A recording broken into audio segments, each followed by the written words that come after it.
அரசியலை பொறுத்தவரை பதவி ரொம்ப முக்கியம் என்பது தான் இந்த செய்தியின் மூலம் நாம் அறிந்து கொள்ள முடிகிறது. அதாவது தமிழக பாரதிய ஜனதாவில் காங்கிரஸ் கட்சியினுடைய மிக முக்கியமான விஜயதரணி 6 மாதங்களாக முன்னால் அவர் கட்சியில் சேர்ந்தார். தேர்தலுக்கு முன்பு அவருக்கு தற்போது அவருடைய நிலை என்ன அப்படிங்கிறதான் இப்போ பரபரப்பாக பேசப்படுகிறது. கன்னியாகுமரியில் தனக்கு பொன் ராதாகிருஷ்ணனால் தான் சீட் மறுக்கப்பட்டது என்று பேசி அவர் ஒரு குண்டை கூட தூக்கி போட்டிருக்கிறதாக செய்தி வெளியாகியிருக்கிறது. தமிழக பாஜகவின் சார்பில் தமிழகம் மீட்போம், தளராது உழைப்போம் என்ற பிரமாண்டமான பொதுக்கூட்டம் சென்னையில் நடைபெற்றது. அதில் கலந்து கொண்ட முன்னாள் விளவங்கோடு சட்டமன்ற உறுப்பினர் விஜயதாரணி, முன்னாள் சட்டமன்ற காங்கிரஸ் கட்சியினுடைய உறுப்பினராக இருந்தவர் பேசினார். என்ன பேசினார் அப்படின்னு பார்த்தா, நான் பாரதிய ஜனதாவுக்கு 6 மாதங்கள் ஆகிவிட்ட நிலையில் இன்னும் கூட எனக்கு பதவி வழங்கப்படவில்லை. வெளிப்படையாகவே இந்த கருத்தை அவர் போட்டுடைத்தார். அந்த விவகாரம் பாஜக வட்டாரத்தில் தற்போது ரொம்ப பெரிய புயலை கிளப்பியிருக்கின்றது. அது மட்டுமில்லை, விஜயதரணி மேலும் பேசும்போது, என்னை ஒரு விஷயம் எந்த விஷயமாக இருந்தாலும் அது ஈர்த்து விட்டால் மட்டுமே அதில் நான் ஈடுபடுவேன். என் கேரக்டர் அப்படித்தான். 3 முறை சட்டமன்ற உறுப்பினராக நான் தேர்ந்தெடுக்கப்பட்டேன். அதில் இன்னும் 2 ஆண்டுகள் பதவிக்காலம் இருக்கின்றது. அதை விட்டுவிட்டு பாஜகவில் இருக்க வேண்டும் என நான் வந்தேன். எந்த எதிர்பார்ப்பும் இல்லாமல் வரவில்லை, எதிர்பார்ப்புடன் தான் வந்திருக்கிறேன். எல்லோரும் அப்படி நினைத்து கொண்டால் அது தவறு. நன்றாக உழைக்க வேண்டும், கட்சியை அடுத்த கட்டத்திற்கு நகர்த்தி கொண்டு போக வேண்டும் என்ற எதிர்பார்ப்போடு தான் நான் பாஜகவுக்கு வந்திருக்கிறேன். அதற்கு என்ன தேவை? ஏதேனும் ஒரு பதவி தேவை. பாஜகவுக்கு நான் 6 மாதம் ஆகிவிட்டது. ஆனாலும் பிரச்சனைகள் இல்லை. நீங்கள் அனைவரும் இருக்கிறீர்கள். ஏதேனும் மேலிடத்தில் பேசி எனக்கு நல்லது செய்யுங்க அப்படின்ட்டு அவர் ரொம்ப குலைந்து பரிதாபியமாக இறங்கி பேசியது தான் இப்போ பெரிய சர்ச்சையாக இருக்கிறது. மேலும் அவர் பேசும்போது, என் தொகுதியை சேர்ந்தவர் கேசவ விநாயகம், அவர் என்னை பற்றி ரொம்ப நல்லா தெரிந்தவர். அதே போல தம்பி அண்ணாமலை என்னை பற்றி அறிவார். அவர் நிச்சயம் உங்களை கட்சியில் சிறப்பாக பயன்படுத்தும் என்று என்கிட்ட அடிக்கடி சொல்லிக்கொண்டே இருப்பார். அதில் எனக்கு நம்பிக்கை இருக்கிறது. கூடவே எனது அக்கா தமிழிசையும் மேடையில் இருக்கிறார். அவர் பெண்களை கைவிட மாட்டார் என்று நான் நினைக்கின்றேன். பாஜக வளர வேண்டுமென்றால் வரும் சட்டமன்ற தேர்தலில் பெண்களை அதிகமாக பயன்படுத்த வேண்டும். காங்கிரஸ் கட்சியில் அந்த தவறை செய்தார்கள். அதை நான் தட்டி கேட்டேன். பெண்களுக்கு தலைமை தாங்கும் தகுதி கிடையாது என காங்கிரஸ் நினைக்கின்றது. அப்படிப்பட்ட கட்சியில் இருக்கக்கூடாது என்றுதான் நான் பிஜேபிக்கு வந்தேன். ஆனால் பாஜகவில் தமிழிசை அக்காவை தலைவராக்கினார்கள். நிர்மலா சீதாராமனை மத்திய அமைச்சராக்கினார்கள். சாதாரண அமைச்சர் அவர்.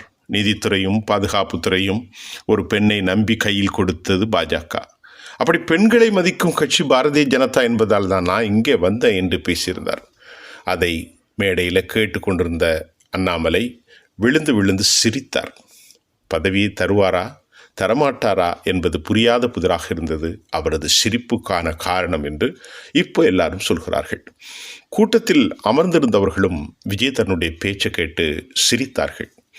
இதை பற்றி சென்னையில் பத்திரிகையாளர்கள் கேள்விக்கு பதிலளித்த டாக்டர் தமிழிசை சவுந்தரராஜன் என்ன சொல்கிறார் தெரியுமா? சகோதரி விஜயதரணி தனது ஆதங்கத்தை வெளிப்படுத்தியிருக்கிறார். பாஜகவை பொறுத்தவரை கட்சிக்காக யாரெல்லாம் உழைக்கிறார்களோ அவர்களை கட்சி தலைமை கட்டாயம் மதிப்பளிக்கும்.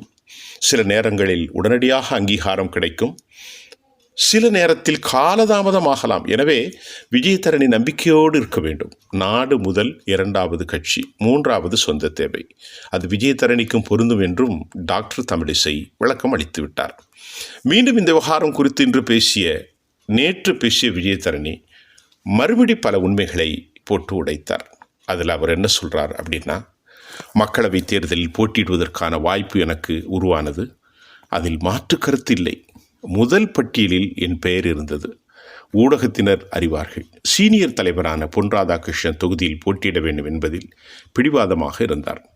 ஆகவே கன்னியாகுமரி தொகுதியில் என் பெயரை மாற்றி பொன் ராதாகிருஷ்ணனுக்கு சீட்டு கொடுத்தார்கள். அதை ஏற்று நானும் அவருக்கு வேலைகள் செய்தேன். அவர் கடந்த முறை எடுத்த ஓட்டுகளை விட 60,000 வாக்குகள் குறைவாக எடுத்தார். நான் போட்டியிட்டிருந்தால் எவ்வளவு வாக்கள் கிடைத்திருக்கும் என்பதை இப்போது சொல்ல முடியாது. போட்டியிருந்தால்தான் அது தெரியும். நான் போட்டியிட்டால்தான் அது தெரிந்திருக்கும். நான் காங்கிரஸில் கட்சியில் இருக்கும்போது பொறுமையின் எல்லைக்கே போன பிறகுதான் இனி அங்கே இருக்க முடியாது என்று கட்சியை விட்டு வெளியே வந்துட்டேன். பாஜகவில் 6 மாதங்கள் ஆகியிருக்கிறது. பிரச்சனை இல்லை, பொறுத்திருப்பதால் ஒன்றும் ஆகிவிடாது. பொறுத்திருக்கவும் நான் தயாராக இருக்கிறேன். கொஞ்சம் பார்த்துக்குங்க, என்னுடைய நிலைமை இப்படி இருக்குது அப்படின்ட்டு அவரை விட ரொம்ப வயதிலும் அனுபவத்திலும் குறைந்த அண்ணாமலையிடெல்லாம் அவர் பதவிக்காக இவ்வளவு இறங்கி பேசணுமா அப்படிங்கிறத பலர் முணுமுணுக்க தொடங்கினார்கள். சிலர் கேலி செய்தார்கள், சிலர் பரிகாசிக்க துவங்கினார்கள், சிலர் அதை சீரியஸாகவும் எடுத்துக்கொண்டார்கள். ஆக அரசியல்வாதி தலைவர்களுக்கு ஒரு பதவி முக்கியம். அந்த பதவிக்காகத்தான் அவர்கள் அலைகிறார்கள் என்பதை அவர் அறிந்தோ அறியாமலோ வெகுளியாகவோ வெளிப்படையாக விஜயதரணி பேசிட்டார். உடனடியாக நம்முடைய அரசியல் விமர்சகர்கள் பலரும் பரிதாபப்பட்டு உயர்ந்த இடத்தில் இருந்த போதிலும் இந்த அரசியல் கட்சியில் அவர் வந்து மீண்டும் ஆட்சிக்கு தேர்ந்த நேரம் பாஜக அவர்களுக்குள்ள பிரச்சனையை மண்டையை உடைத்து கொண்டிருக்கிறார்கள். டெல்லியில் 240 இடங்கள் தான் அவர்களிடத்தில் இருக்கிறது. ஆகவே கூட்டணி கட்சிகளை அனுசரித்து போகக்கூடிய சூழ்நிலையில் தாய் அமைப்பாக சுயம் சேவக் RSSக்கும் அவர்களுக்கும் மோதல் இருக்கின்றது. யோகிக்கும் அமித்ஷாவுக்கும் மோதல் இருக்கிறது. இந்த கட்டத்தில் யார் விஜயதரணியை கவனிக்கப் போகிறார்கள்? அந்த பிரச்சனையெல்லாம் தீர்த்த பின்பு மடைமாற்றம் ஆகாமல் அடுத்த கட்டத்தில் அவர் தமிழ்நாட்டை பற்றி சிந்திக்க போது மட்டுமே விஜயதரணி அந்த சிந்தனையில் வருவார். அவர் எப்போது சிந்தனையில் வருவார் என்பது யாருக்கும் தெரியாது. அதுவரை அவர் தேர்ந்தெடுத்த முடிவுக்காக அவர் தன்னை வருத்தப்பட்டு கொள்ள வேண்டும். இருப்பினும் கூட ஒரு கண்ணியமிக்க ஒரு அரசியல் தலைவராக இருந்தவர், ஆளுமை மிக்கவராக இருந்தவர், அண்ணாமலையிடெல்லாம் கொஞ்சி எனக்கு ஏதாவது இடம் கொடுங்கள் என்று கேட்க வேண்டுமா என்று இன்றைக்கு பரபரப்பாக பேசக்கூடிய நிலை தமிழக அரசியலில் காணப்படுகின்றது.